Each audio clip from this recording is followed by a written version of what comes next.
sutang ekang samayang bhagava Savantiyang viharati jetavane anatha pindikansa arame Atako anyatara devata abhinkantaya rantiya abhinkantavanna Kevalakampang jetavanang obasenva Yena bhagavate nupasankami Upasankaminva bhagavantang abhivadenva Ekamantang antasi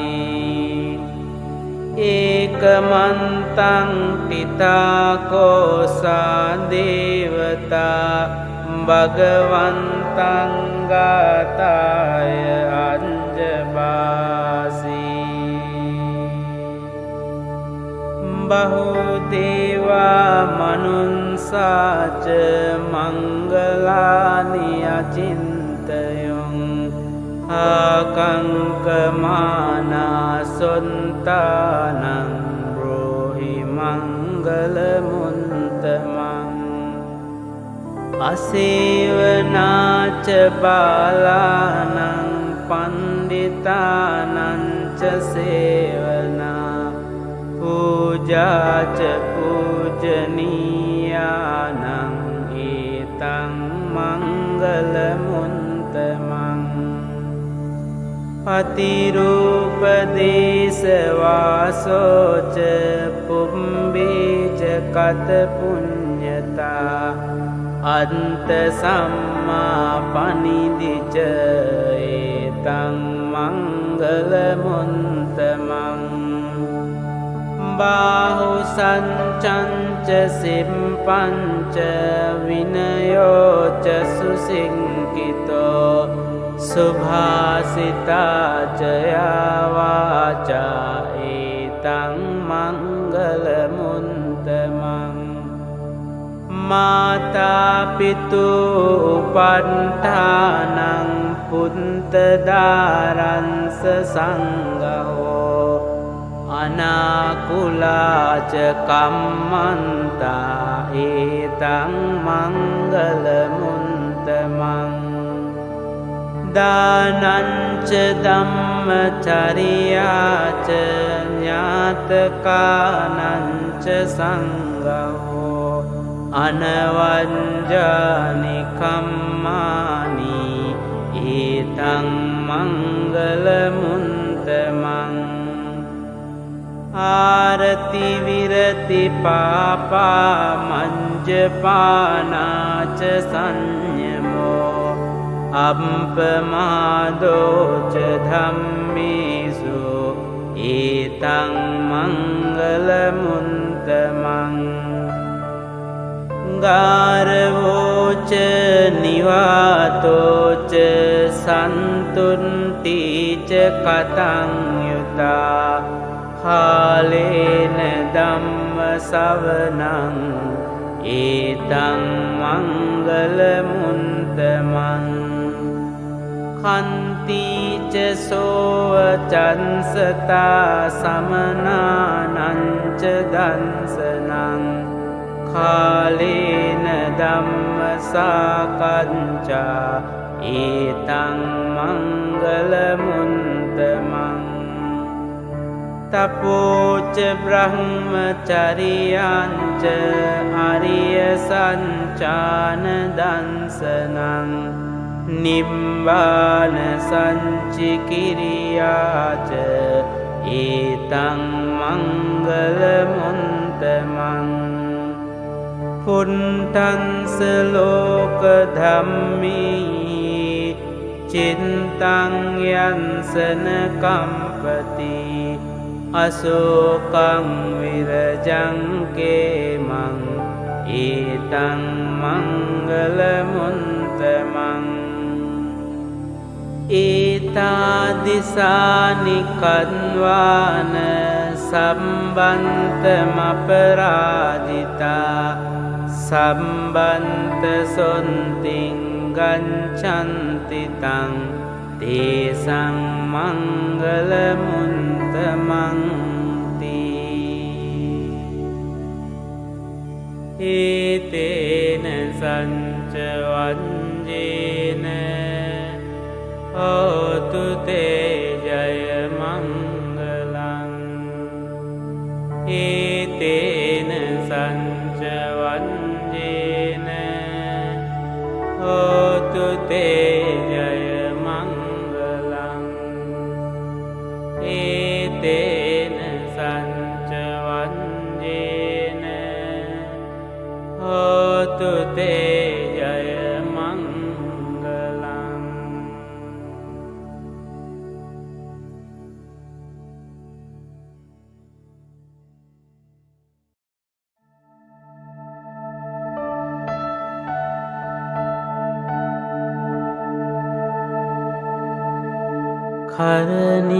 කරණීයමන්ත කුසලේන යන්තං සන්තං පදං අභිසමිච්ඡ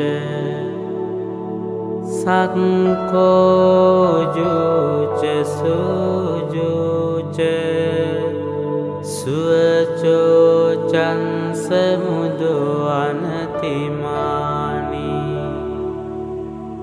සන්තුන්සකෝච සුභරෝච අම්පකින්චෝච සල්ලහුකවුන්ති සන්තින්ද්‍රියෝච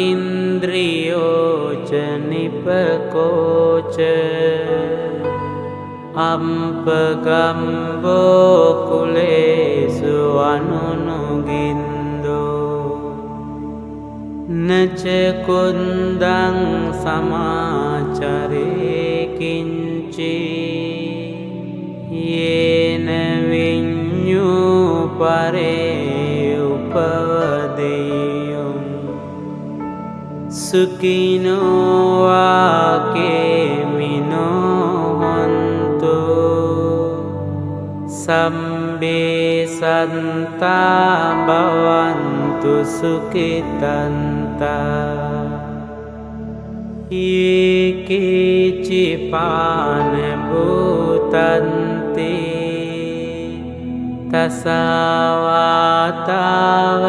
තසවාතාවරාවා අනවසේසා දීඝාවායේ මහන්තාවා මංජිමාරංසකානුකතුලා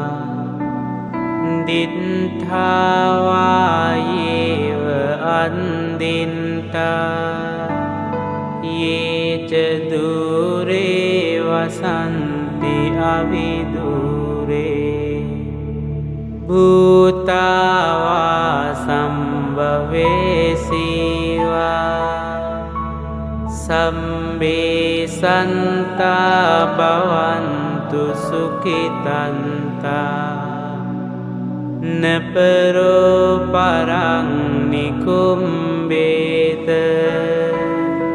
ඥාති මඤ්ඤේත කන්තචිනං කංචී ව්‍යාරෝසනා පටික සංඥා ඥාඤ්ඤමඤ්ඤංස දුක්ඛමිච්ඡේය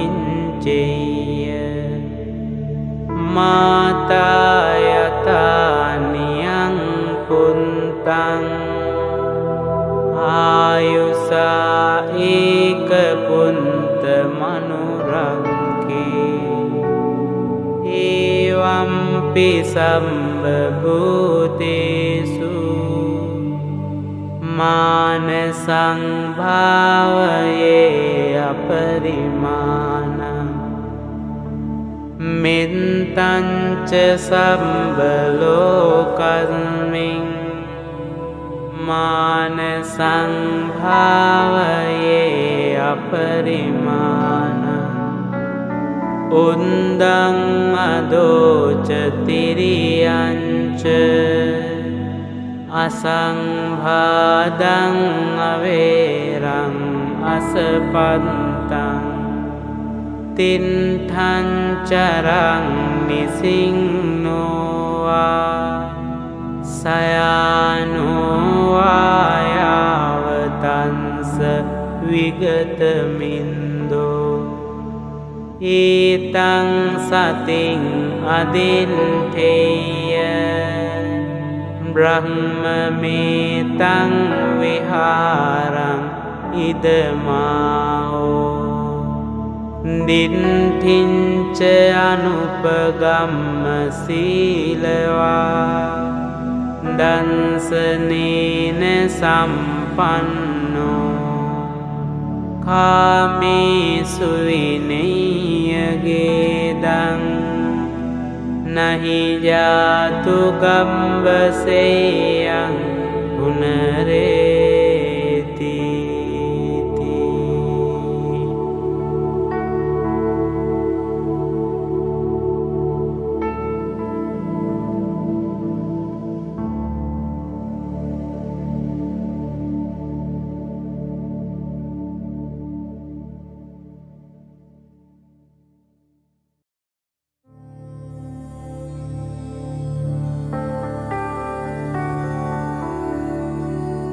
එවං මේ සුතං ඒකං සමයං භගවා සාවන්තියං විහරති ජේතවනේ අනාථ පින්ඩිකංස ආරාමේ අතකෝ අඤ්ඤතරා දේවතා අබින්කන්තාය රන්තියා අබින්කන්තවන්නා කේවල කම්පං ජේතවනං ඕවාසෙන්වා යේන භගවාතේනුපසංකමී උපසංකමින්වා භගවන්තං අභිවාදෙන්වා ඒකමන්තං අන්තාසී ඒකමන්තං තිතාකෝසා දේවතා භගවන්තං ගාතාය අංජබාසී බහුදේවා මනුන්සාච මංගලානි අචින්තයොං ආකංකමානා සොන්තානං බ්‍රෝහි මංගලමුන්තමං අසේවනාච බාලානං පණ්ඩිතානංච සේවනා පූජාච පූජනීයානං ඒතං මංගලමුන්තමං පතිරූපදේශවාසෝච පුම්බේච කත පුඤ්ඤතා අන්ත සම්මා පනිදිච ඒතං මංගලමුන්තමං බාහු සංචංච සිම්පංච විනයෝච සුසිංකිතෝ සුභාසිතාච යාවාචා ඒතං මංගලමුන්තමං මාතා පිතු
Namo Buddhaya, brothers and sisters in the Dhamma.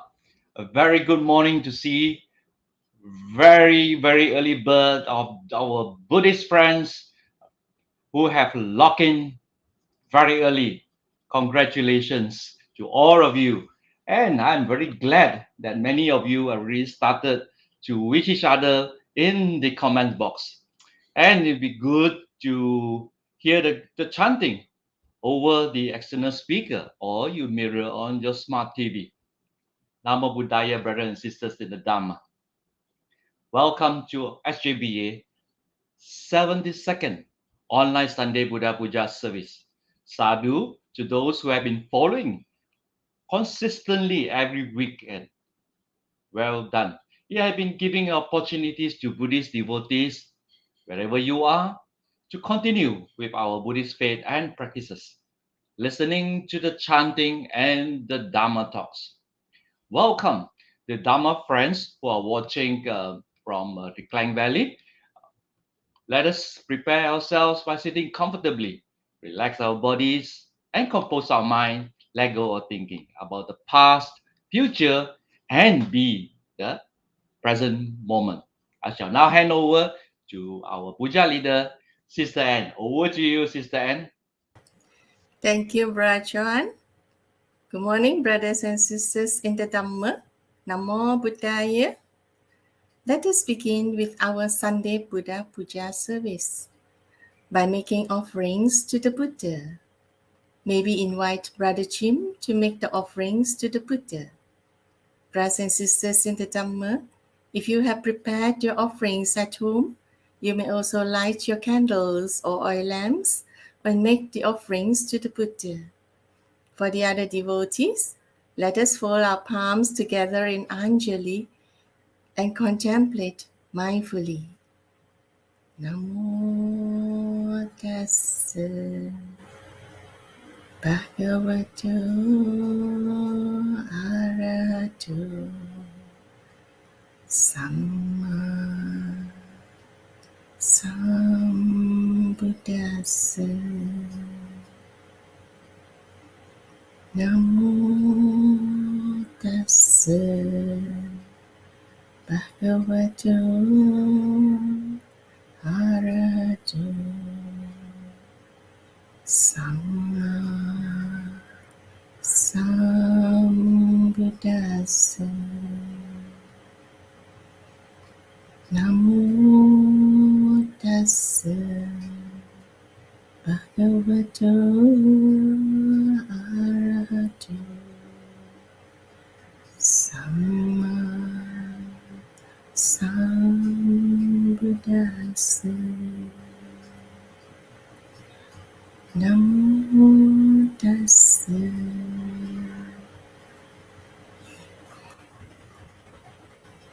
Brothers and sisters in the Dhamma, let us pay homage to the Triple Gem.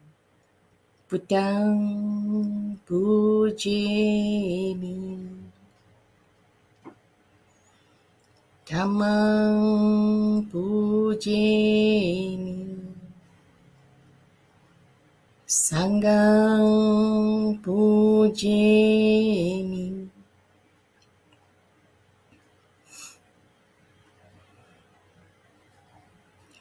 Brothers and sisters in the Dhamma, let us together take refuge in the Triple Gem and observe the 5 precepts. Namo tassa bhagavato arahato samma sambuddhassa. Namo tassa bhagavato arahato samma sambuddhassa.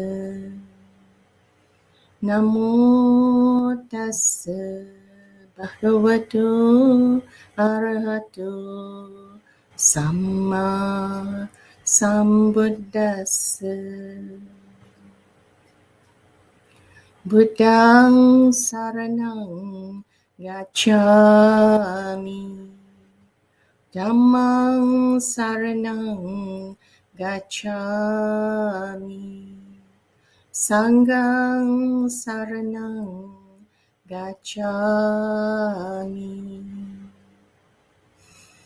Dutiyampi buddhang saranang gacchami. Dutiyampi dhammang saranang gacchami. Dutiyampi sanghang saranang gacchami. Tatiyampi buddhang saranang gacchami. Tatiyampi dhammang saranang gacchami. Tatiyampi sanghang saranang gacchami.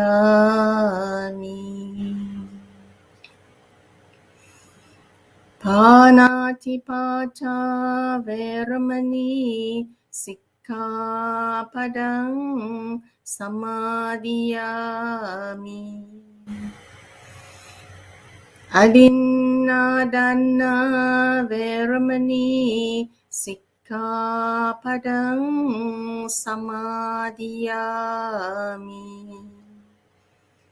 Kami sumiccacara veramani sikkhapadang samadhiyami. Musavada veramani sikkhapadang samadhiyami. Suramiraya Majjapamadatthana veramani sikkhapadang samadhiyami. Imani panca sikkhapadani samadhiyami. Imani panca sikkhapadani samadhiyami. Imani panca sikkhapadani samadhiyami. Sadhu, sadhu, sadhu.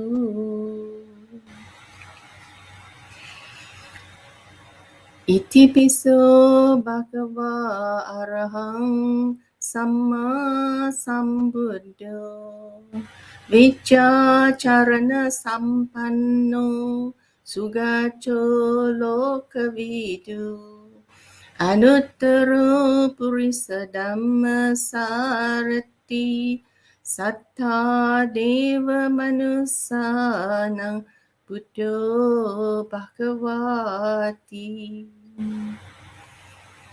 Swakato bhagavata dhammo sanditiko akaliko ehipasiko opanayiko paccatang veditabu vinyuhiti. Supatipanno bhagavato sāvaka sangho. Ujupatipanno bhagavato sāvaka sangho. Nyayapatipanno bhagavato sāvaka sangho. Samicipatipanno bhagavato sāvaka sangho. Yadidang cattari purisa yugani atta purisa puggala esa bhagavato sāvaka sangho.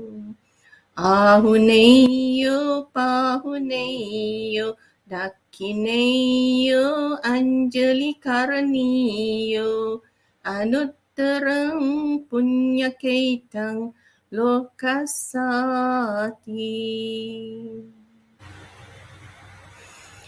Vandami cetiyang sabbang sabbatani supatititang saririkadatu mahabodhi buddha rupang sakalang sadang Yassa mule nisinno sabbari vijayang aka Pato sabbanyutang satta Vande tang bodhipadapang Ime ete mahabodhi lokanattena pujita Aham pite namassami bodhi raja namatute Ganasara paditena dipena tamadansina Tiloka dipang sambuddhang pujayami tamonudang Ganda sambara yuttena dupenahang sugandina Pujaye pujaniyam tang puja bhajana muttamang Vannaganda gunopetang etang kusuma santating Pujayami munindas siripada saroruhe Pujemi buddhang kusumena nena punyena mittena chahotu mukkang Puppang milayati yatha idang me kayo tata yati vinassa bhavang Adivasetu no bante paniyang parikappitang anukampang upadaya patiganhatu muttamang Kayena vacha cittena pamadena maya katang Acayang kamame bante puripanya tathagata Kayena vacha cittena pamadena maya katang Acayang kamame dhamma sandittika akalika Kayena vacha cittena pamadena maya katang Acayang kamame sangha supatipanna anuttara Sadhu, sadhu, sadhu.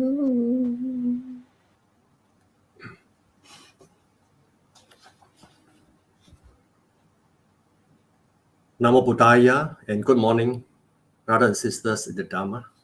This morning, we are very pleased to have Brother Ananda Fong joining our Sunday Buddha Puja, and we've invited him to give a Dharma talk this morning. Please allow me to introduce Brother Ananda Fong. Brother Ananda Fong was a student, facilitator, and deputy principal at the Buddhist Institute Sunday Dharma School at Brickfields, Mahavihara, Kuala Lumpur. He was a student of the late Venerable K. Sri Dhammananda. He was a former president of Banda Uttama Buddhist Society and the principal of its Sunday Dharma School. He was also the first Honorary Secretary General of the Theravada Buddhist Council of Malaysia, or TBCM, for 2 terms. TBCM was registered and started operation in 2012. I together with Brother Ananda Fong and also a few others were asked by Venerable Sanankara and Brother Tan Ho Soon to help form the Theravada Buddhist Council of Malaysia to unite the various Theravada organizations and represent the Theravada Buddhist community at the national level, sharing our resources and experience to propagate the Buddha Dharma and promotion of the Buddhist way of life. But in 2012, I was very new at the Buddhist organization and the management work at the national level. And I must say that I'm very grateful to Brother Ananda Fong for giving me so much advice and support and selfless services for the Buddha Sasana. In a way, he was my mentor in Buddhist organizational and management at the national level. He is a very capable, very competent, and yet very humble. Besides his numerous contributions, he created the TBCM Facebook, which I think has about 30,000 followers. Brother Ananda Fong, correct? I take this opportunity to thank Brother Ananda Fong again for the guidance and the support and also your excellent services all these years. Brothers and sisters in the Dharma, Brother Ananda Fong was appointed the director of Pustaka Nalanda in 2011 with the main library at Sri Sedang and branch libraries at Kuala Lumpur, Johor Bahru, and Sungai Petani. He actively promotes reading the Nikayas and facilitates Dharma courses and sharing regularly in Malaysia. Brothers and sisters in the Dharma, if you have any questions pertaining to this talk today, you may type your questions in the comment sections. We shall then invite Brother Ananda to answer your questions after the talk. If you are not able to answer all questions due to time constraints, we ask for your understanding and forgiveness. We are now pleased to invite Brother Ananda Fong to share the Dharma talk with us with the title Reflections While Walking on the Buddha's Path. Over to you, Brother Ananda. Sadhu, sadhu, sadhu. Thank you, Brother Jim. Long time no see also during this pandemic. Thank you for the kind introduction, but not to take the thunder from the TBCM work, national work. Brother Jim has been a very capable leader, leading all, and we have chipped in whatever we can to establish this national organization, which is now running very well, in fact, expanding a lot. Now back to this morning's Dhamma sharing, reflections while walking on the Dhamma path. This is actually a part one of a two-talk series. Very often in life, we are always attracted to beautiful sceneries. In this particular case, the show of autumn with the many beautiful colors of those actually dying leaves, which would be shed before winter sets in.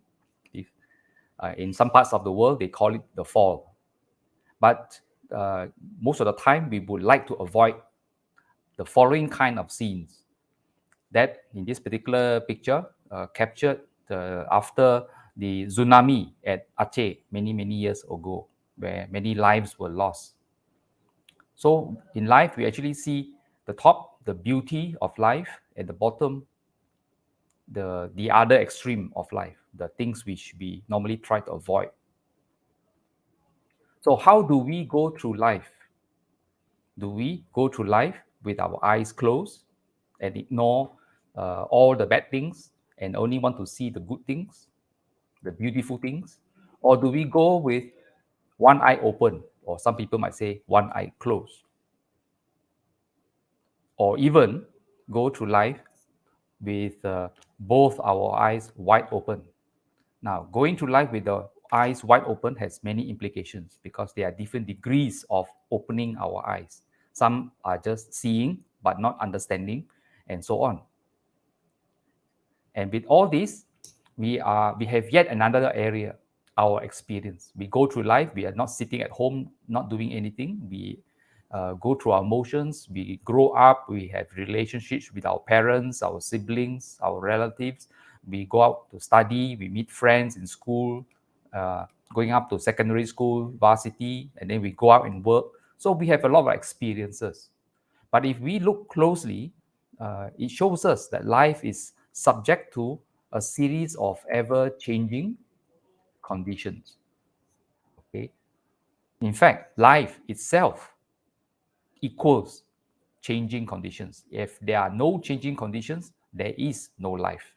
And both these pictures clearly show you what we have studied in school, what we have observed when we do gardening or we walk out of our house. We have seen things growing, that we have seen evaporation of waterways, forming clouds, rains, and so on, and even flooding when there's excess. But whatever it is always changing. So life itself is change. And of course, the one that hits us home is that when we are born, we grow up, we are toddlers, we are young children, we grow up to be teenagers, to be young adults. We may find our significant other, we may commit a life together, and then grow old together. And over time, one by one, of us will pass away. This is what nature holds, what we have seen in our lives happening to our grandparents, to our parents, and of course to ourselves and all other peoples around us. This is the reality. So it illustrates a very important Buddhist concept, that of impermanence, unsatisfactoriness, and not self. Of course, the most obvious one is impermanence. Things change. Unsatisfactoriness because we don't like it to be this way. We like to be able to be 18 or 21 forever. That's what a lot of ancient emperors, rich people would love. And this has spawned what they call a very profitable cosmetic industry. But with all these forces, surrounded by all these forces in our lives, many turn to prayer. Not just many, most turn to prayer. Pray to what? Hoping that nature that can be changed for the better. But all this is but it's without understanding. We do not know what's happening to us. And some ascribe prayer to some, what they call supreme being that can lay aside all those natural laws that we come to know surrounding us through our experience. So in the end, when we observe across the world things that happen, the good things that happen, the bad things that happen, nature is basically impartial.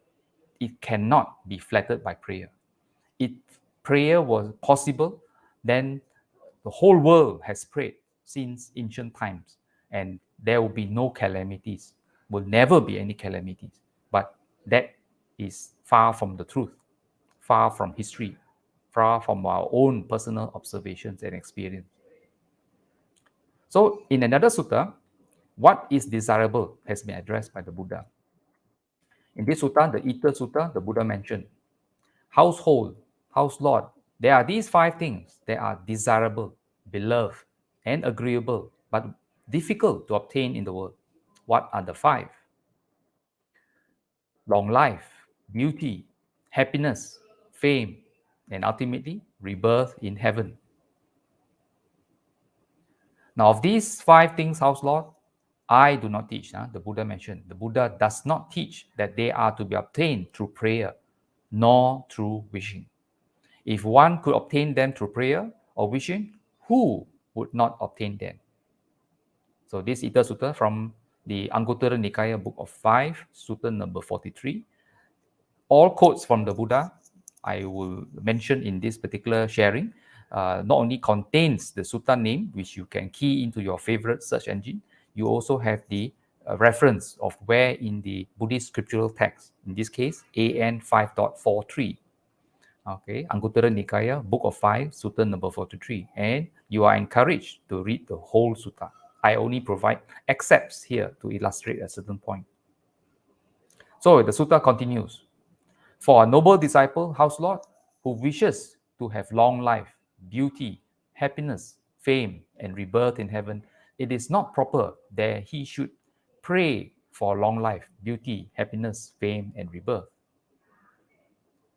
He should rather follow a way of life that is conducive to long life, beauty, happiness, fame, and rebirth in heaven. So the key aspect here is follow a way of life. Forget about praying. Take some action. When the Buddha says, by following such a path, he would obtain long life, beauty, happiness, fame, and rebirth in heaven. So clearly, even living a mundane life and not aiming even to attain liberation or nibbana, okay, one should conduct oneself properly by following a way of life that conduces to what you wish to have in your lives. So regarding the aspect of praying, in many Buddhist circles, we see a lot of emphasis on reciting sacred texts. But the Buddha has certain things to say about reciting sacred texts versus practicing the teachings. In this case, I highlight the aspect of practicing the teachings as mentioned by the Buddha. Little though he recites the sacred text, but puts the teaching into practice, forsaking lust, hatred, and delusion, with true wisdom and emancipated mind, clinging to nothing of this or any other world, he indeed partakes of the blessings of the holy life. This is found in Dhammapada verse 20. Now, Dhammapada verse 19, which I didn't show, the Buddha comments about reciting sacred texts. So it's good for you to check it out. So this clearly between the two, between mere recitation and not doing anything else, the Buddha emphasizes practicing the teachings is of great importance, more important than mere reciting of sacred texts. So what is the purpose of reciting sacred texts? Well, in those days, during the Buddha's time, 2,600 years ago, there were no books, nothing in writing, at least in India. In China, of course, they had invented paper. They were writing down a lot of things. But in India, the medium of keeping the teachings or advices was pure rote learning or memorization of verbatim of whatever a holy teacher has mentioned. So recitation was a functional thing in which a person could put the teachings or the advices, whether holy or otherwise, into one's mind, into one's brain, so that you can at will recall what was said by so and so on. So recitation was a practical approach to non-availability of written text. But at the same time, it helps also because if you have written text like nowadays, our memories are so poor because we have not been exercising our brain. We have been just going to YouTube to play back whatever so and so said, or reading a book and so on. So much so that without a book or without access to a video recording or an audio recording, we are at loss. So that is what we lost in the modern day. We have been dependent too much on all the other external props. Whereas reciting puts the teaching into our mind. And therefore, the monks and practitioners of old had an easy time in the sense that after recitation and memorizing what the Buddha taught, they can anywhere, even away from the Buddha, without referring to any written text because there were none, they would just recall, oh, the Buddha at this one time advised me to do this. And with that, he takes heed and examines the teaching, and then he goes about practicing the teachings. So reciting is functional. So in the end, what is this Buddhism about? Okay, what did the Buddha teach? Well,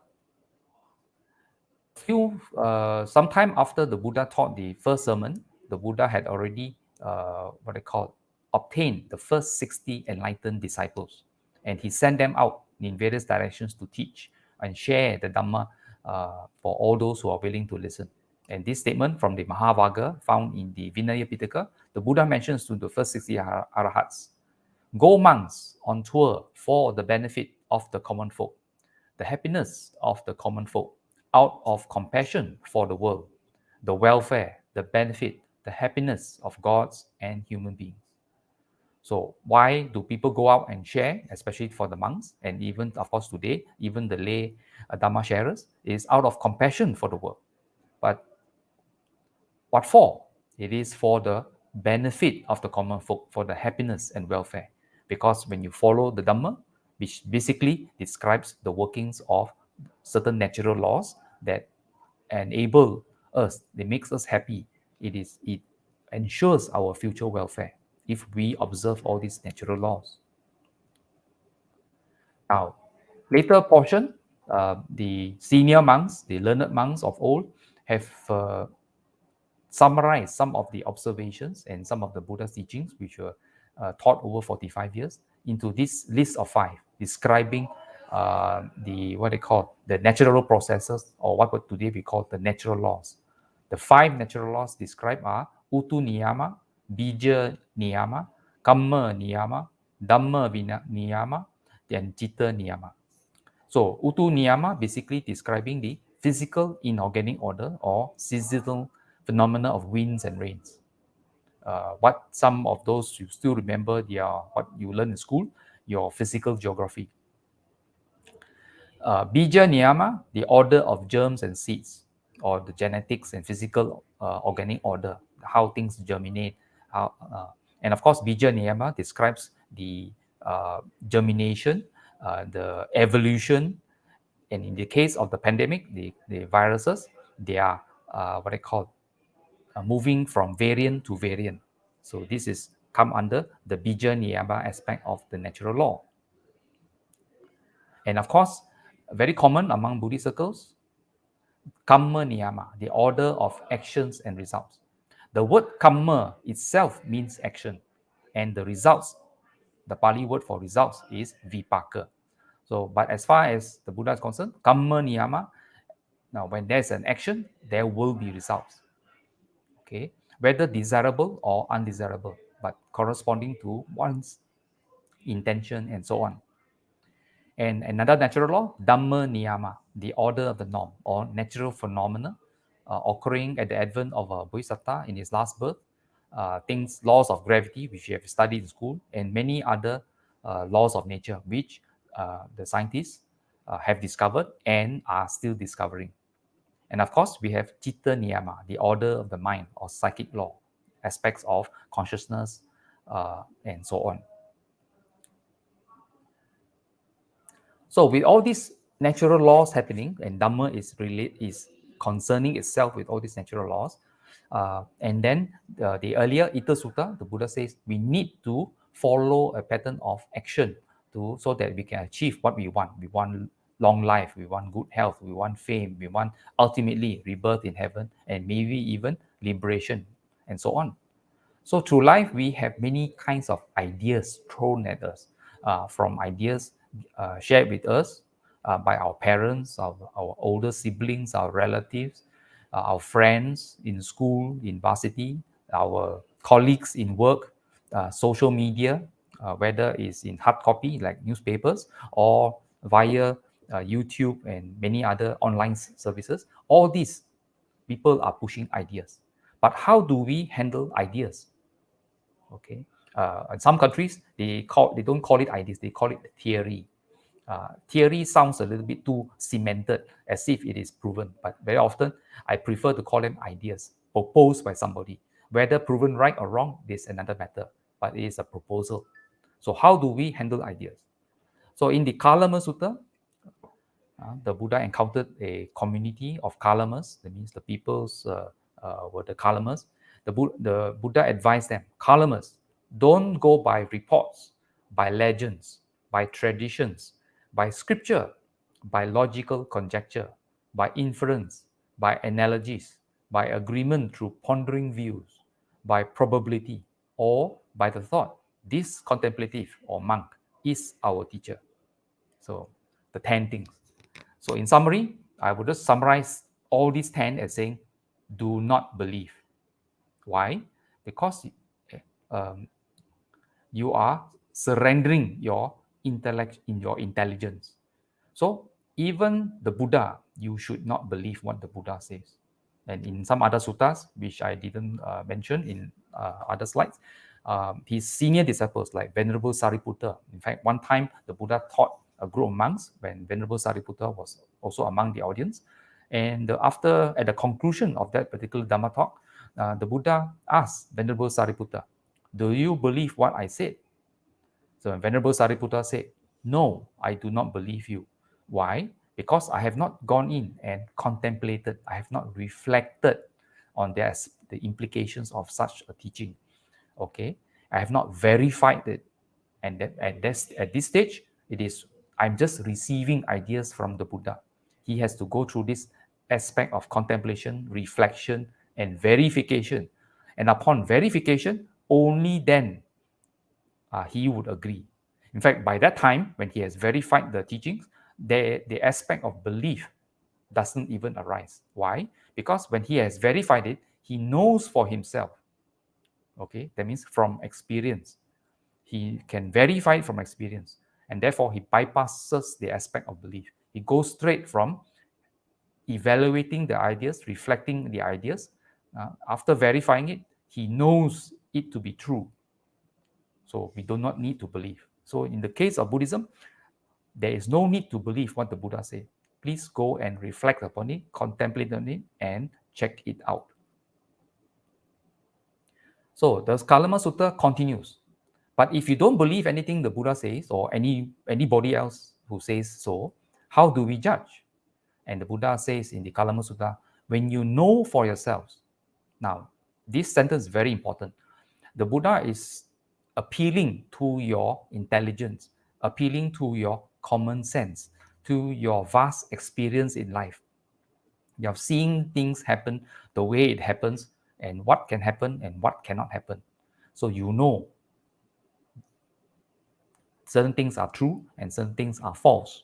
So when you know for yourself that these qualities are unskillful, these qualities are blameworthy, these qualities are criticized by the wise, these qualities, when adopted and carried out, lead to harm or end to suffering, then you should abandon them. Notice here the Buddha didn't say talks about evil, talk about good. The Buddha talks about skillfulness, blameworthiness, whether they are wise or not, and whether they lead to harm and suffering. This is the primary ethical approach of Buddhism in the first place. And the Buddha continues in the Kalama Sutta. What do you think, Kalamas? When greed, hatred, delusion arises in a person, does it arise for welfare or for harm? So clearly, the Kalamas reply, yes, Lord. And the Buddha continues, this greedy, hateful, and deluded person overcome the mind possessed by such silly, unskillful ideas, kills living beings, takes what is not given, goes after another person's wife or spouse, tells lies, and induces others to do likewise, all of which is for long-term harm and suffering. And the Buddha, in his suttas, in his characteristic way, the Buddha always start with the negative, trying to advise us to avoid certain things, but he will continue in the sutta to give you positive things to do. So when you know for yourself that these qualities, these ideas are skillful, these qualities are blameless, these qualities are praised by the wise, these qualities, when adopted and carried out, lead to welfare and to happiness, then you should enter and remain in them. So here, the Buddha encountering the Kalamas, or in this case, the Kalamas have never seen the Buddha before, but the first time they met, the Buddha didn't talk about the Four Noble Truths, didn't talk about the Noble Eightfold Path, but the Buddha talked about using your experience, your common sense, your intelligence to evaluate ideas that come to you and to verify them. So, and later on, of course, most Buddhists will be familiar. The path to happiness, basically the Noble Eightfold Path. Now, the Noble Eightfold Path, the term itself is very indicative. First of all, it is a path, like what the picture shows. A path leads from where you are standing to somewhere. So it goes somewhere. Another aspect of path is, it's one thing to look at the path, another thing to walk on the path. So do you want to go somewhere? If you want to go somewhere, you have to do the work and walk on the path. So that's the purpose. The path is to be used, is to be treaded on. In this case, to be practiced. What about the aspect of nobility? Noble. The path ennobles a person, the person who practices what the path teaches. In this case, the Noble Eightfold Path teaches. It ennobles person. It brings us up from where we are right now. Okay, we are not evil persons. We are not perfectly good persons either. We are somewhere in the middle with a bit of evilness or unskillfulness. We are a bit of wholesomeness in our minds. So we want to enrich ourselves. We will ennoble ourselves. We bring ourselves higher and higher in our personal development. And what are these factors on the path? There are 8. Now notice, it is not just 8, but 8-fold. Why? 8-fold means each of these factors here interact with each other. They come together. They reinforce each other. They help each other. Although we might be looking at right speech, in this case, or perfect speech, we are concentrating on perfect speech. But to practice perfect speech, we concentrate on aspects of perfect speech. We also draw on our right understanding, our right thought, and so many other aspects in this Noble Eightfold Path to help us to achieve right speech as we strive to improve our speech, our quality of speech, our wholesomeness of speech, our skillfulness of speech. So the Noble Eightfold Path is a path to be treaded on, not just to look at it, oh, it's very nice garden, very nice, what they call landscaping, but you don't bother to walk on it. As long as you don't walk on this path, you don't go anywhere. And that means you do not gain nobility, which is the benefit of the path. Now, walking this path is gradual. So everything is gradual. And in the Uposatha Sutta from the Udana, the Buddha says, just as the ocean has a gradual shelf, a gradual slope, a gradual inclination, with a certain drop-off only after a long stretch. In the same way, this doctrine and discipline, the Buddha referred to the teachings he's been sharing in northern India during his 45 years, not as Buddhism, but as Dhamma Vinaya, translated doctrine and discipline. So this Dhamma Vinaya has a gradual training, a gradual performance, a gradual progression with a penetration to Gnosis or liberation and Nibbana or enlightenment only after a long stretch. So this is from the Uposatha Sutta. So everything is step by step. And we know from our common sense that to learn things, we have to start from the very beginning. Start from A equals apple, B equals ball, and so on. And move on to 1 + 1 = 2. And we move on towards differentiation, integration, and many higher levels of understanding and learning. And in this case, practice also. Now, this is an important aspect in Buddhism. It is not that the Buddha will bless us. In fact, the Buddha has already blessed us by his trying to uncover the workings of nature and then teaching us.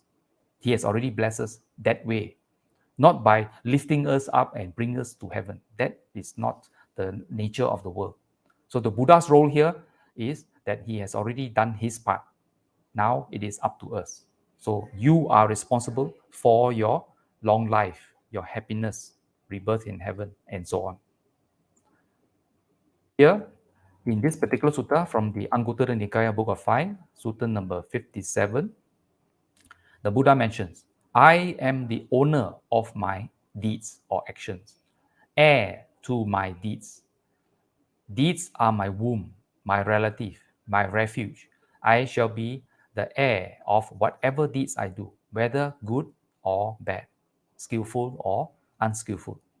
So, owner, when we go from this world, we do not carry with us all the bonds, all the credit from our many, many credit cards, all the property we have, all that we love to another place, wherever that is.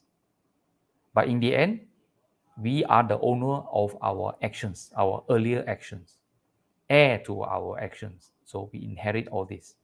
These actions determine where you will be born, what you will be born as. So these are my womb. Talks about that. Talks about my relative. So who surrounds you in the next life? Okay, who are your parents? Who are your siblings? Who are your close friends? Your relatives.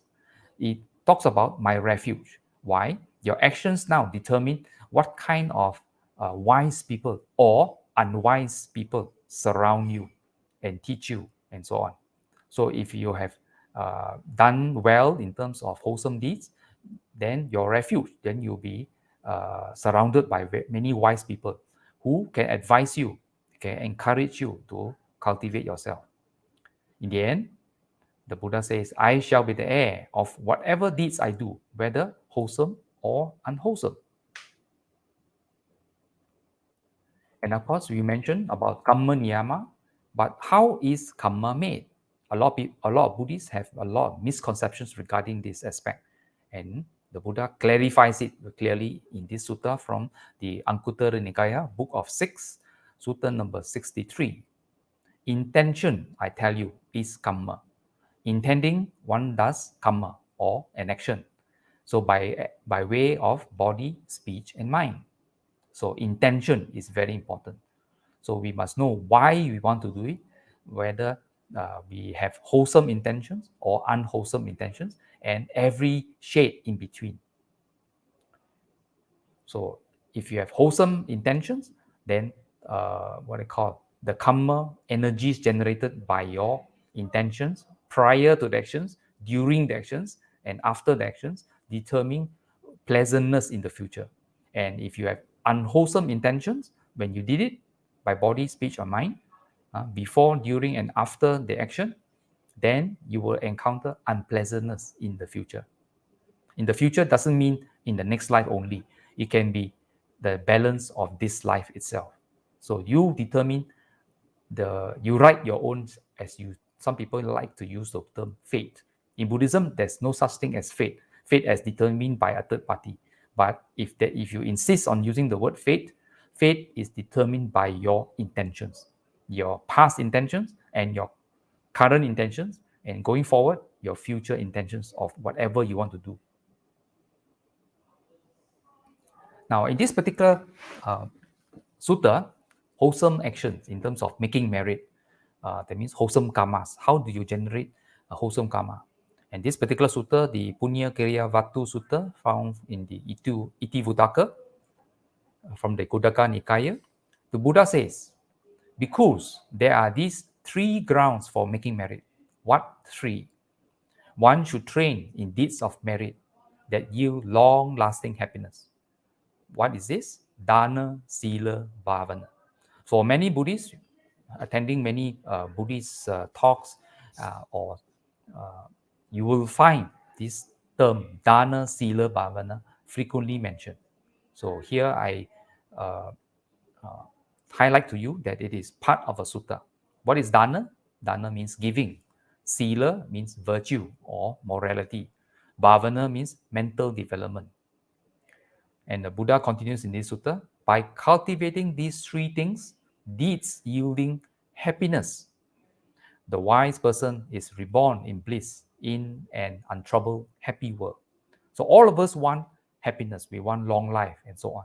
And these are controlled by your own actions. And how do you start? Well, take care of Dana, Sila, Bhavana.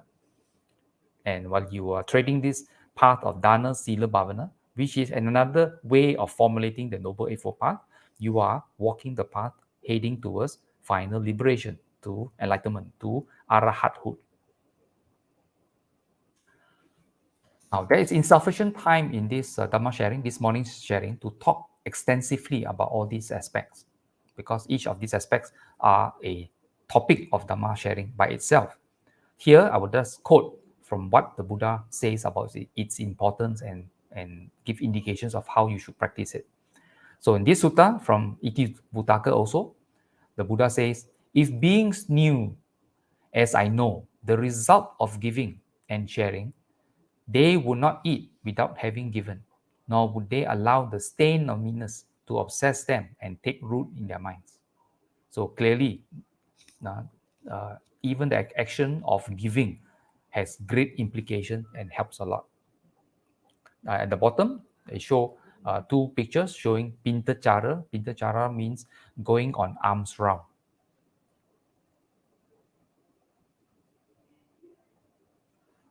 The other aspect of these grounds for making merry, the cultivation of morality or virtues, sila. Now, we have just before this Dhamma sharing, we have recited and observed re-observed our commitment to the observance of the Pancha Sila, the 5 precepts. In Buddhism, there are no commandments. The Buddha did not command you to do this and do this, observe this and that. They are just precepts. Precepts means they are voluntary. There's no coercion. It is up to us. We are adults. We are responsible. We can choose to follow or not to follow. Okay, so but here the Buddha says observance, the basic development of sila or morality helps us to gain happiness in the balance of this life and in the future. So these 5 precepts are formulated as abstention. Okay, the Buddha always starts with abstention, and later on the Buddha talks about cultivation. So here the 5 precepts talks about abstaining from killing living beings, abstaining from taking what is not given, abstaining from sexual misconduct, abstaining from false speech, abstention from taking intoxicants. The last one being very important, because to practice the first 4, that of avoiding killing, of taking what is not given, of committing sexual misconduct and false speech, to cultivate, to observe these 5 precepts require that we are sober, we are rational, we are not daydreaming, we are not drunk or under the influence of intoxicants. Intoxicants cover a wide range, not just of liquor or alcohol, but also of substance abuse, okay, heroin, marijuana, and so on. That clouds our mind. So we need to be conscious, we need to be fully mindful to be able to practice the 4. Now, the 5 precepts in its formulation is a protective aspect also. Why? If we kill, there is an element of hatred arising in our mind. That hatred influences our intention. That's why we kill. The thought materializes itself into actions, that of killing a living being, whether an ant, a cockroach, or another human being. So it starts with intention.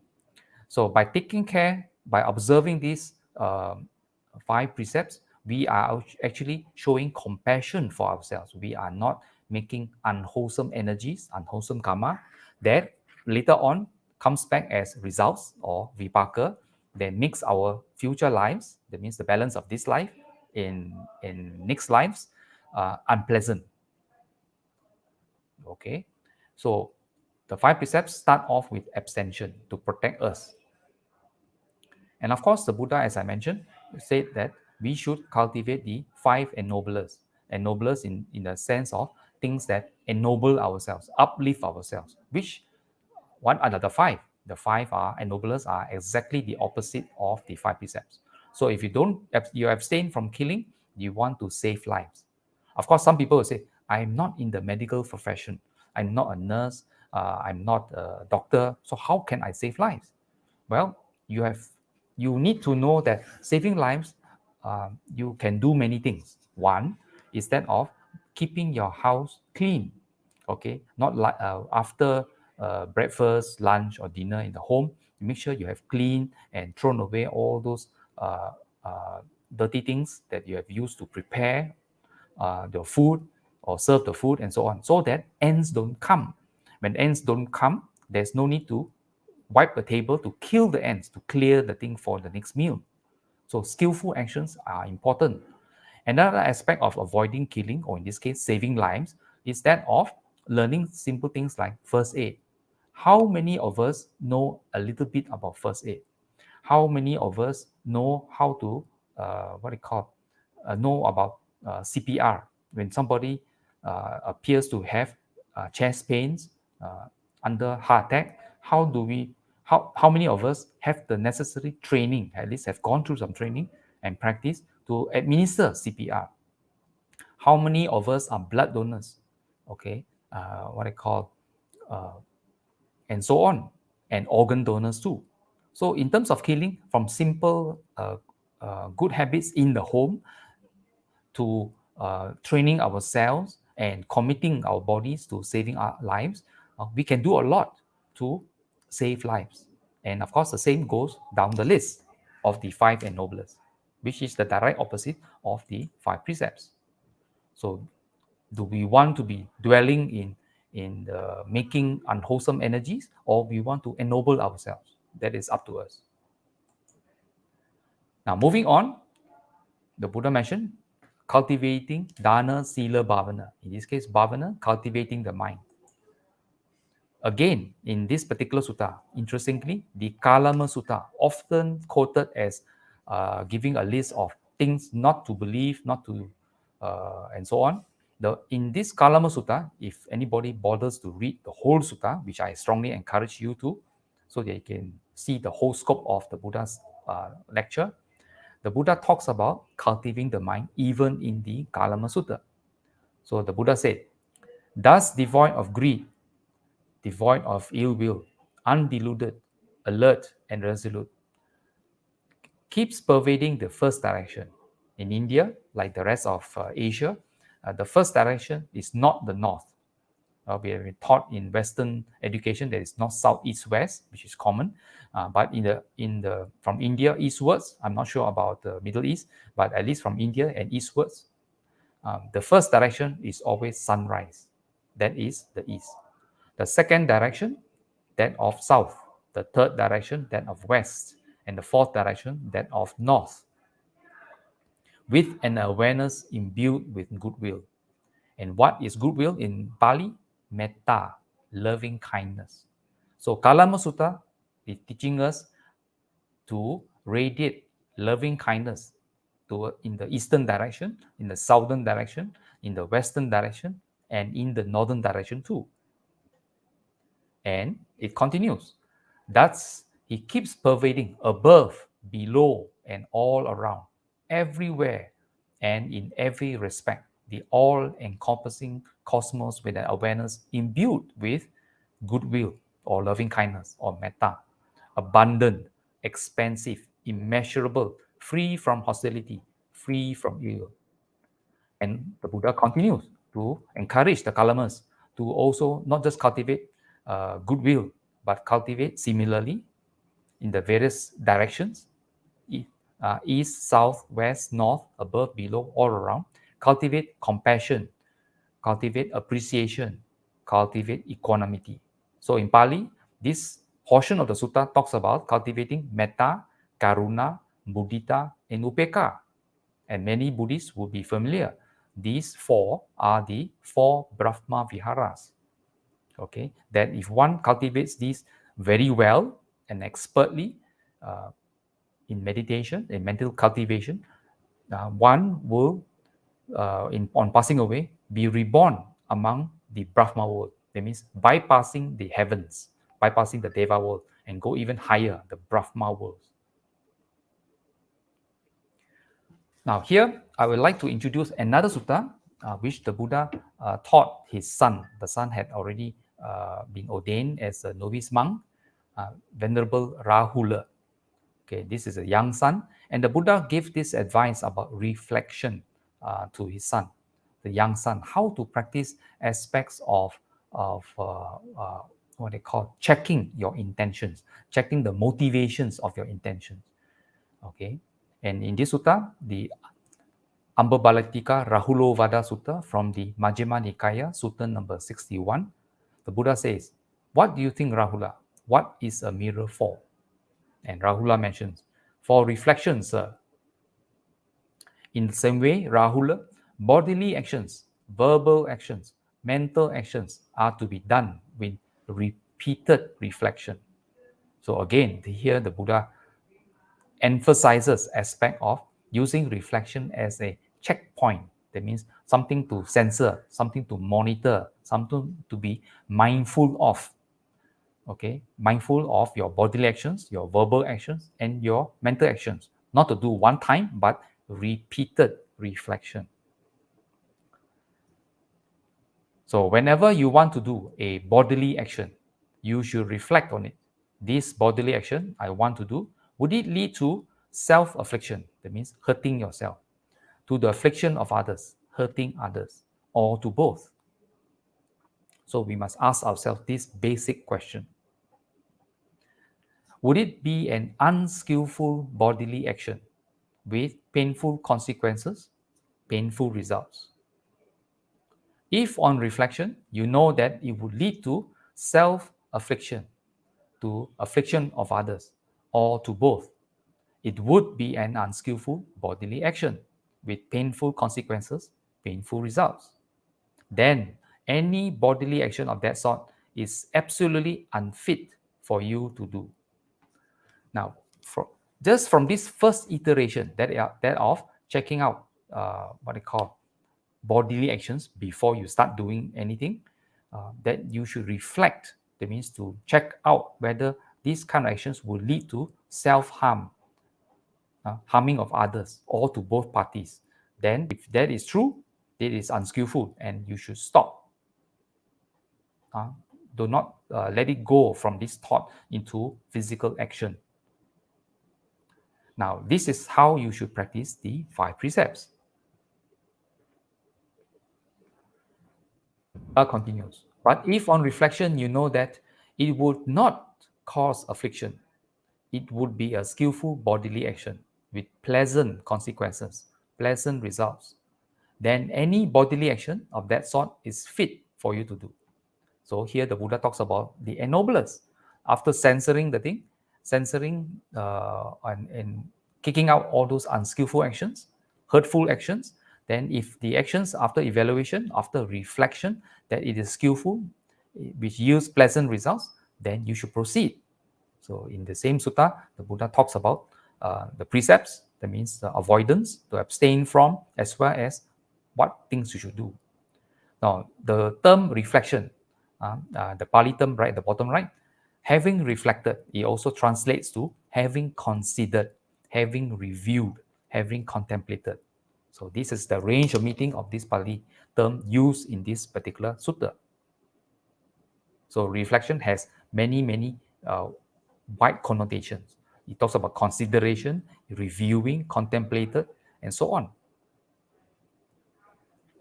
So while you are doing, so the earlier introduction was before you perform a bodily action.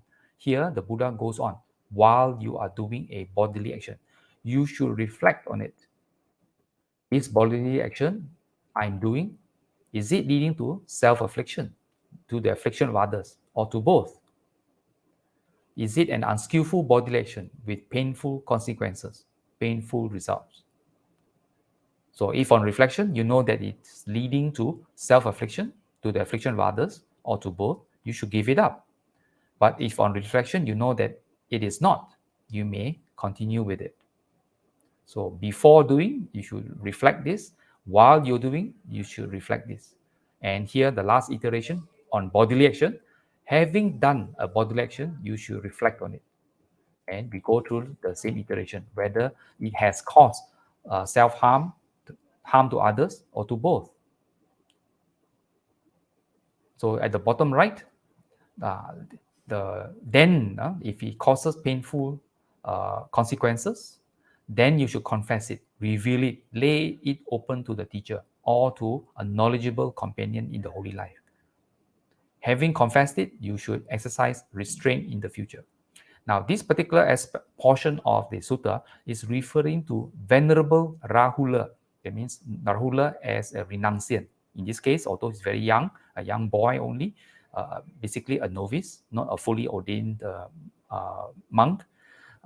Monastic rules, that means the Patimokkha, as dictated in the Vinaya Pitaka, uses a system of self-regulation, self-confession. That means if you recognize that the monk or the novice has performed an unskillful action, has has broken any of the precepts, the monk in training, the novice or a fully ordained monk, should confess it, reveal it, lay it open to the teacher. That means the preceptor, the teacher who's teaching the monk, or a knowledgeable companion. That means another fellow monk or nun in this case. So this is the monastic way. But for us, then we have to acknowledge it. Of course, if you want to practice this aspect of it, then perhaps we can confess it to our Kalyana Mitra, our good Dhamma friend. But the important thing is, after confessing it, the confession has the aspect of acknowledging that you have done something not right. You have committed, or you have broken a precept. By acknowledging it, you recognize it, you make amends for it. Why? Because after confessing it, you double efforts to exercise restraint. That means you try your level best not to make the same mistake, not to break the same precept again. This is practice. As in all practice, initial practice, in fact, many rounds of initial practice, there will be failures. This is normal. Okay, you will fail multiple times. But with practice and with more mindfulness, with restraint in the future, you will have occasions of success. And not just occasions, from initial occasions of success, you have more and more occasions of success. So practice makes perfect. So perfect means you have later on, when you are more expert, you will have a lot of successes, very few failures. And ultimately, we hope to have 0 failures. This is training. So, but if on reflection, you know that it did not lead to affliction, it was a skillful bodily action with pleasant consequences, pleasant results, then you should stay mentally refreshed and joyful, training day and night in skillful mental qualities.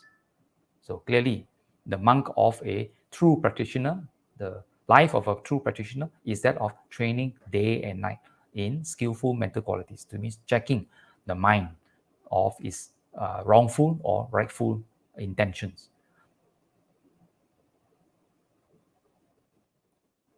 And then, and that was talking about bodily training.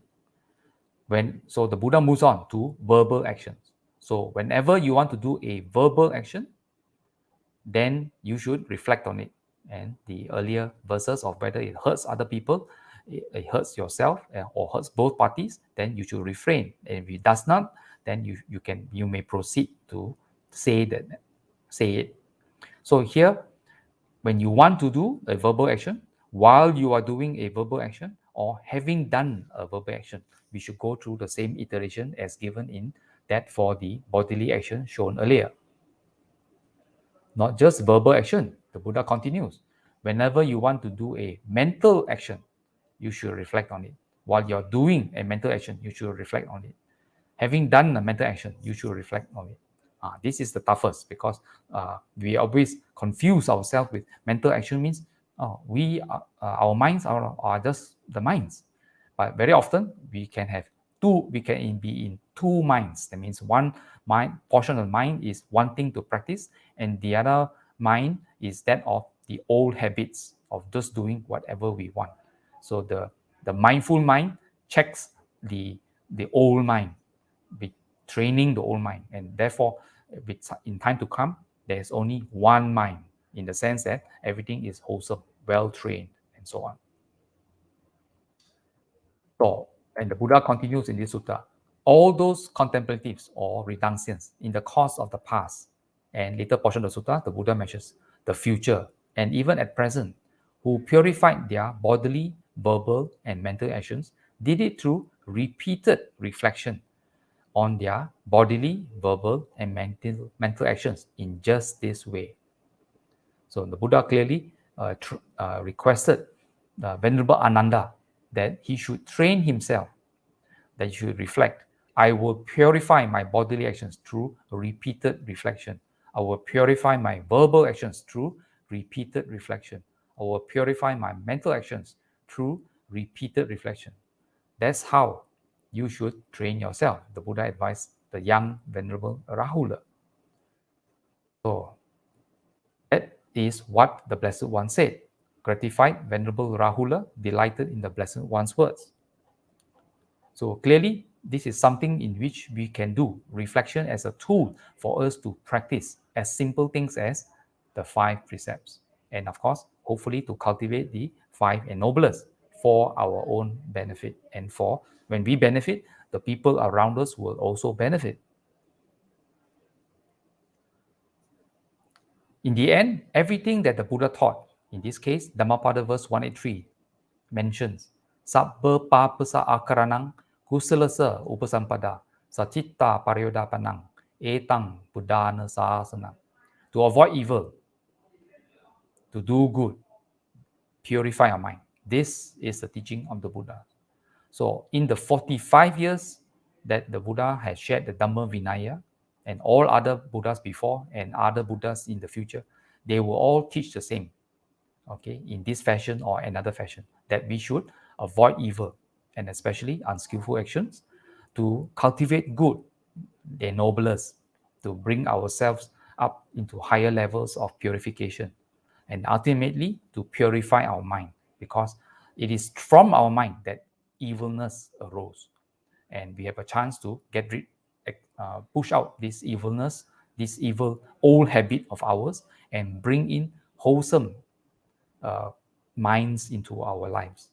And finally, with purity of mind, we stand a good chance to gain liberation and enlightenment. Sabbe sata sukhi hotu. Saddamo cirang titatu. May the good doctrine long endure. In the future sharing, probably next year, we will have part 2 of this sharing, where I will share further suttas that dwell on the aspect of reflections. So thus, this morning, you had a clear and initial understanding of the importance of reflection from the very beginning of wondering what is going on in life, to how to handle ideas, to cultivating ourselves by practicing dana, sila, bhavana, by the importance of giving, the importance of moral training, and cultivating our minds. And the results of which are pleasantness in the balance of this life and in future lives. So with that, I would like to end this morning sharing and hand the floor back to Brother Jim.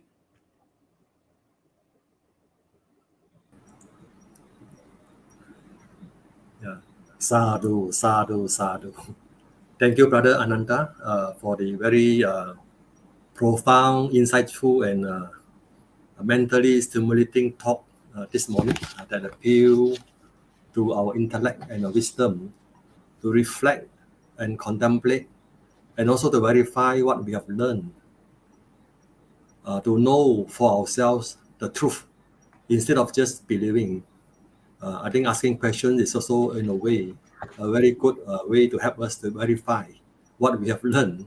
Brothers and sisters in the Dharma, now is the time for Q&A. Is there any question you would like to forward or post to Brother Ananta Fong?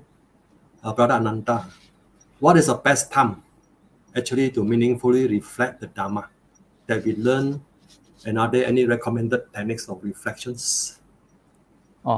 That's a very good question. Thank you for it.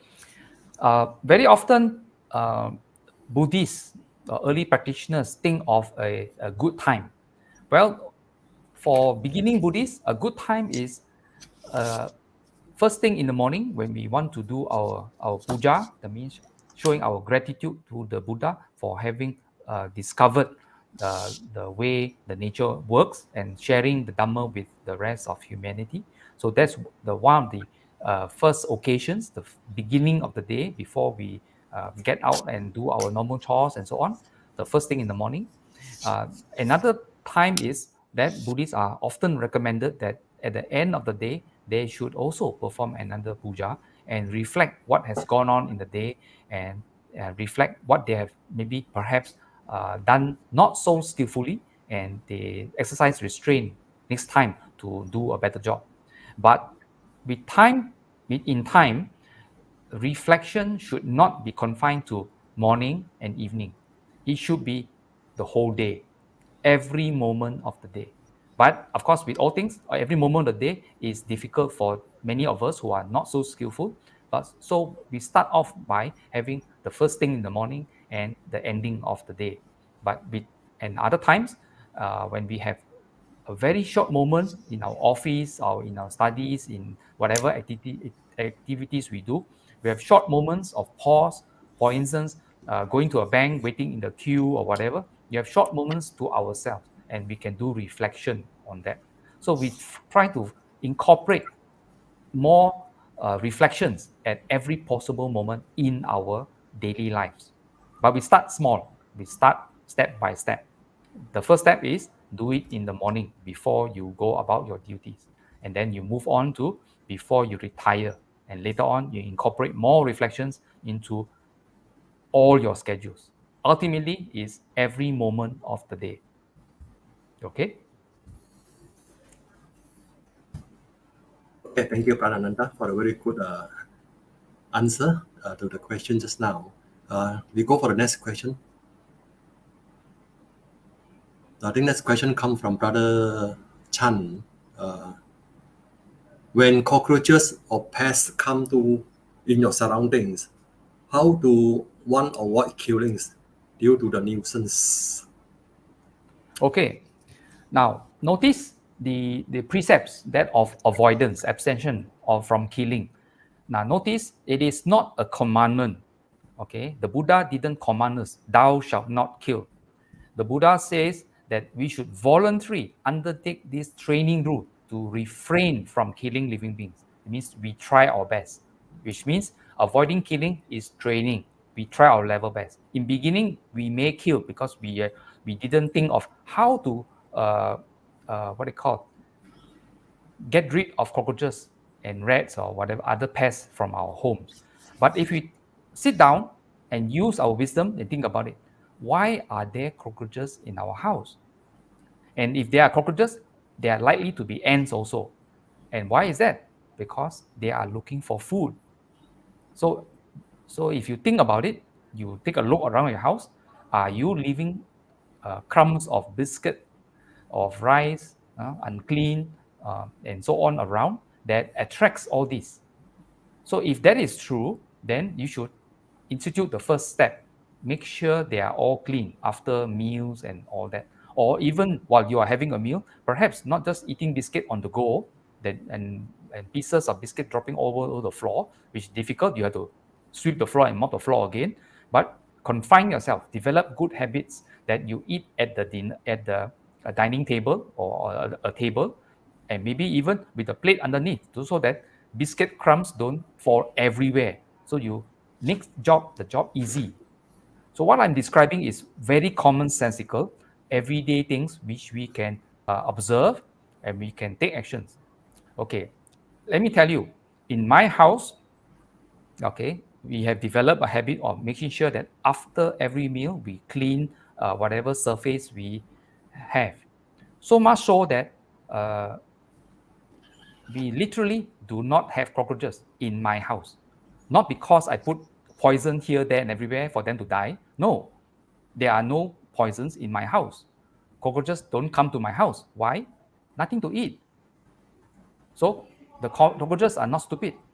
Why do I go to a house where there's no food? So they go to another house where they have bad habits. They have crumbs here, crumbs, food here, left here, and the other house will be inundated with cockroaches. Then what about rats? Well, my house has 0 rats. I do not have rat poison here, there, and everywhere, but there are no rats in my house. Again, there are no food. Okay, I can see in my garden there are shrews running here and there, but shrews, what they call, eat the mulberry fruits which I planted in my garden. So they are happy there, so they don't come into my house. So it is through consideration, it means reflection of what you are doing in your home and in your surroundings, and you can avoid killing. So there are 2 aspects. One is, if you see a cockroach, do you kill it? Well, what I normally do is I try to use a broom. If ever I see it, I'll sweep it out of the house. I don't step on it. I don't chase after it. I don't spray it with insecticide. Okay, that's one. But if you are more skillful, you avoid the circumstances in which rats or cockroaches enter your house that force your hand to do certain things, then you are exercising skillful living. So the presence of cockroaches encourages you for you to observe your home and your surroundings, and therefore take wise actions to avoid having to kill them. Okay. Yeah, thank you. I hope Brother Chan is happy with the answer. We go for the next question, number 3, from Stephanie, Sister Stephanie Wong. She said, while keeping the ants away, we may kill them in the process. So, is this considered as a saving them or killing them? Now, sweeping ants away, I think the ants are more resilient than that. The ants are very, very hardy. They are very strong. They lift a lot of items stronger than their body weight and so on. So I'm not too sure whether sweeping ants will actually kill them or not. But we try our best to, if you want to prevent ants from exploring your house and so on, we can try to take natural repellents that like garlic and so on that put at certain locations, and therefore the ants don't come your way because they don't like the smell. And of course, if you like the earlier answer, if you keep your house clean, the ants will not be coming onto your say dining table or your all over the floor and everything. So you would have avoided killing them. What the ants do outside your house, of course, we won't bother with that. So that is the way to avoid that. But sweeping wise, I don't think so far I swept some ants away, but I really don't see what I call dead bodies of ants. They seem to be able to go their happy way when I throw them outside the house. Okay. Yeah. Okay, thank you. Thank you, Brother Ananda, for very good advice on how we can avoid the breaking the precepts of killing. We go for the next question. For some people with lower intellect and wisdom and find it difficult to understand the Buddha's teaching, isn't it better for them to start with believing as the first step towards their cultivation along the path? Okay, that is a very good question. Now, all of us started coming into Buddhism or any other philosophy through the aspect of believing. In my case, I didn't really believe in the first place, although I was born in the Buddhist family. But my approach to Buddhism in the early days was, well, my birth certificate wrote down my religion as Buddhist. So to me, it was only logical that I asked myself a question: what is Buddhism about? So I started that way. Okay. And of course, perhaps we give opportunity for the Buddhists to say something. So in this case, I listened to talks, I read books, I went to Dharma school and all that. This is called giving the teacher a chance. Not really, initially, everybody say just believe, which is a very common thing about faith. Faith is about belief. In Buddhism, the Buddha mentioned the term saddha, and most often we translate the term saddha as faith. But if you look through the various suttas that talk about saddha, about so-called faith, actually the term faith has been influenced by what I call Abrahamic religions, because faith is related to God and no need to ask questions. But the term saddha the Buddha used, if you look at various other lectures by the Buddha talks about conviction, confidence. Now, if you center yourself into the term translation, saddha equals confidence, from our knowledge of confidence, confidence has to be earned.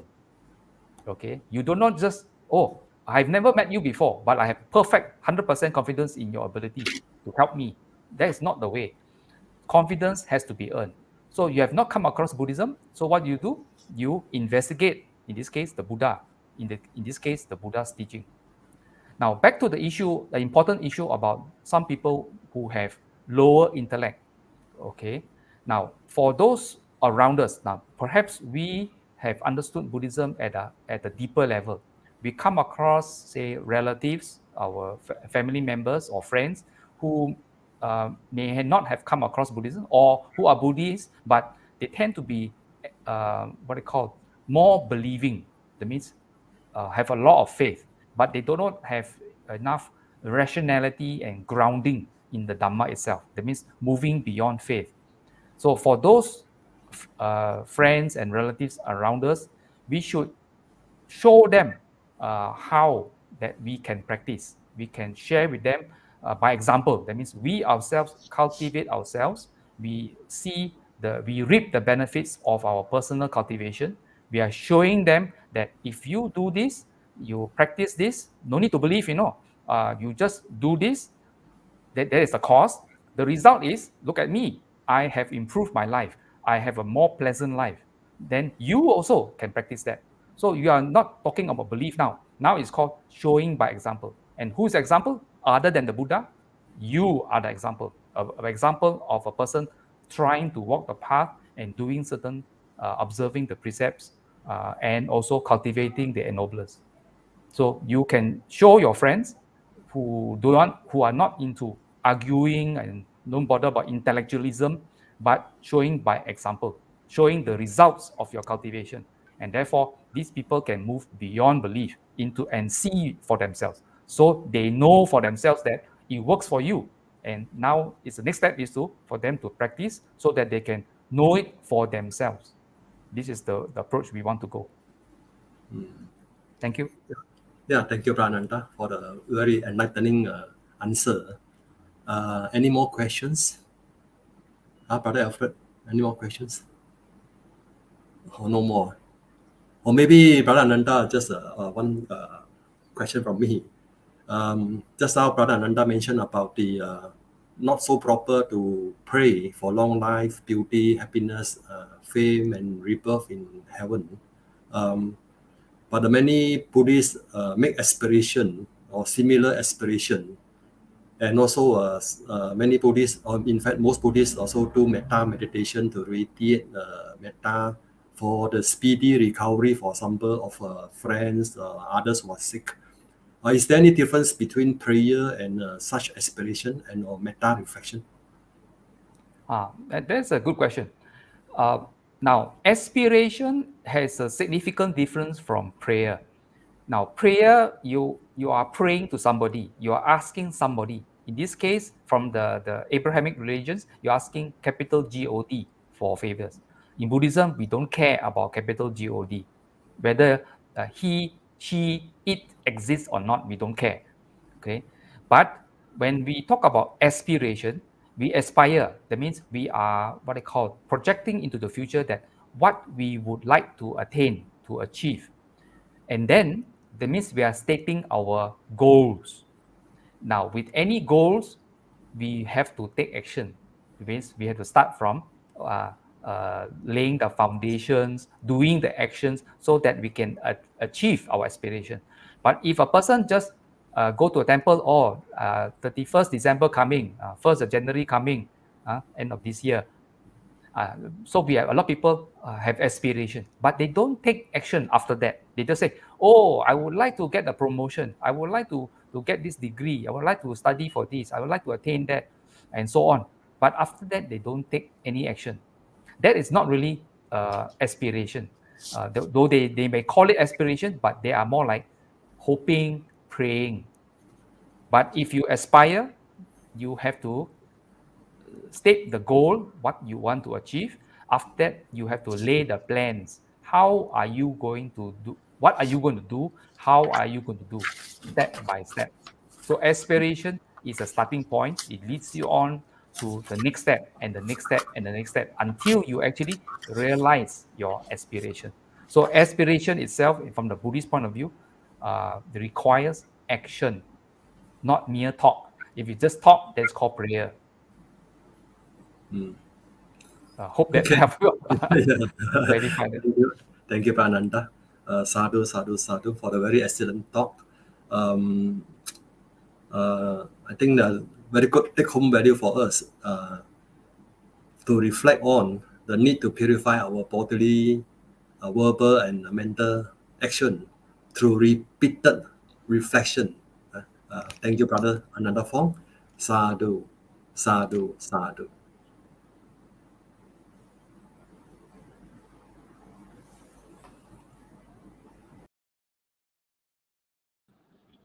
Sadhu, sadhu, sadhu to our speaker, Brother Ananda Fong.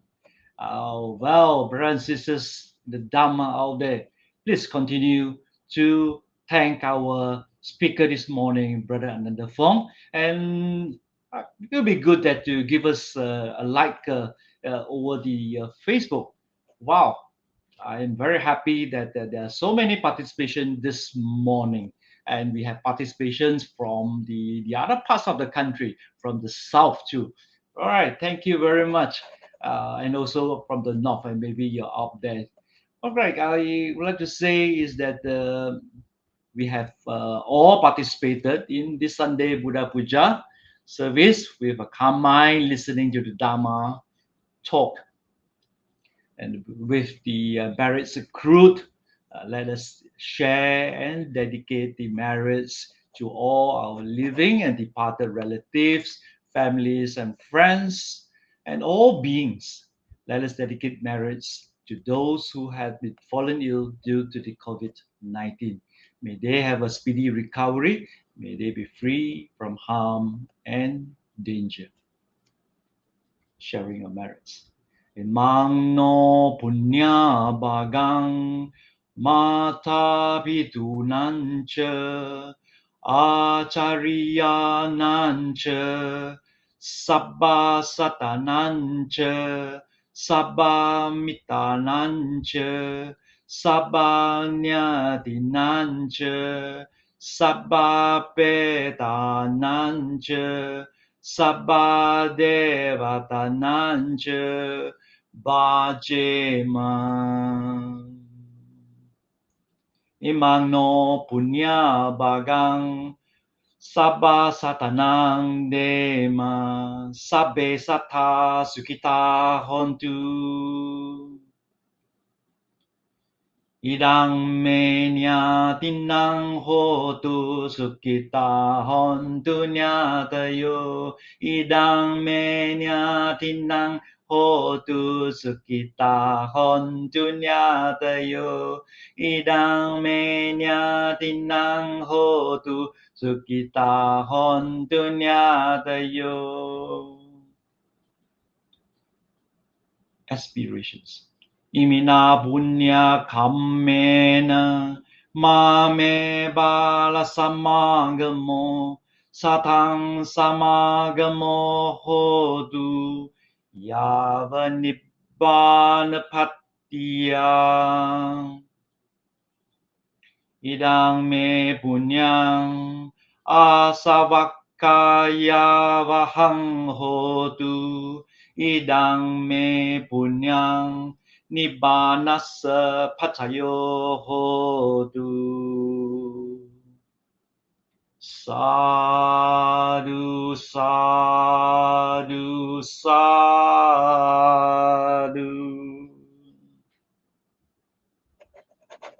Brothers and sisters in the Dhamma, before we end, let us pay homage to the Triple Gem. Buddhang Bujemi. Dhammang pujemi Sanghang pujemi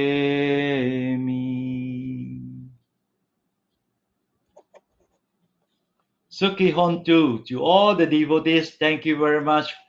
Thank you for those who joined us early in the morning following the chanting and puja service, listening to the wonderful, enlightening Dharma talk, and finally, the sharing of the merits. Please continue to thank our speaker.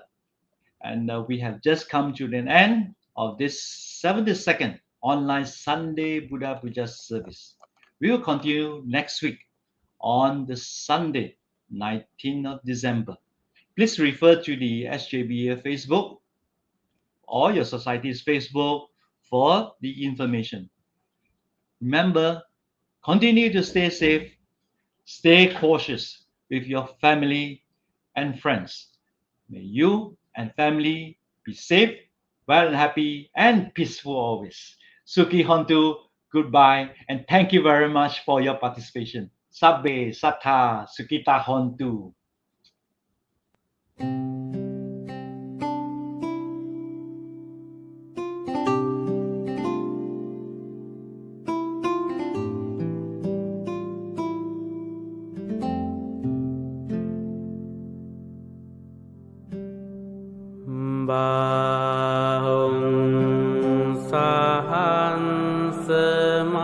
හිනිම්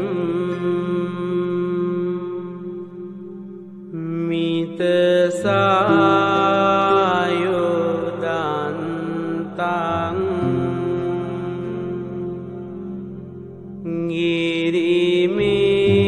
ගිරිමිකලං උදිතගෝර සසේන මාරං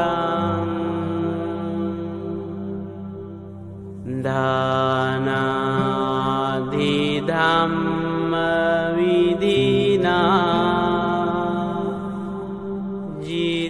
ජිතවා මුනින්දෝ